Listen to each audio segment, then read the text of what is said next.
சேஞ்ச உங்களோட கம்யூனிகேஷனையும் கொண்டு வரத்தால மக்கள் உங்களோட ஸ்பீச்சுக்கு அட்ராக்ட் ஆவாங்க. என்ன விதமான சேஞ்ச் கேட்டீங்கன்னா, நீங்க பேசும்போது பட்டை ரீப்ளேஸ் செய்துட்டு அந்த சென்டென்ஸ்ல அண்ட வந்து பிக்ஸ் பண்ணுங்க. உதாரணத்துக்கு என்கிட்ட காசு இல்ல அதனால படிக்கல அப்படின்னு சொல்லாம, ஆமா என்கிட்ட காசு இல்ல அண்ட் நான் வந்து அப்ராட் போய் படிக்க முடியல எப்படி நீங்க சொல்லும் போது உங்களோட பிரெயின்ன்றது சப்கான்சியஸா அதற்கான சொல்யூஷனை ஃபைண்ட் பண்ணும். லேட்டரா உங்களோட ப்ராப்ளம் கூட டிசால்வ் ஆகிடும். இது வந்து உங்களை வந்து ஒரு பாசிட்டிவான ஃபீல் அளிக்கும். அண்டன்றது பட்ன்றது நெகட்டிவ் ஃபீல கொடுக்கக்கூடியது. செகண்ட்லி பாத்தீங்கன்னா உங்களுடைய கான்வர்சேஷனை பயன்படுத்துங்க. நான் இன்னுமே வந்து சக்சஸ் அடையல அப்படின்னு சொல்லும் போது உங்களை வந்து ஃபியூச்சரிஸ்டிக்கா அது யோசிக்க வைக்குது. நீங்க வந்து புது புது ஐடியாஸ் வந்து கண்டுபிடிப்பீங்க.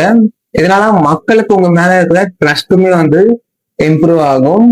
அதனால உங்களோட வேலையை நீங்க கூட்டிக்கிறீங்க. இன்னைக்கான டாஸ்க் ரொம்ப சிம்பிள் தான்.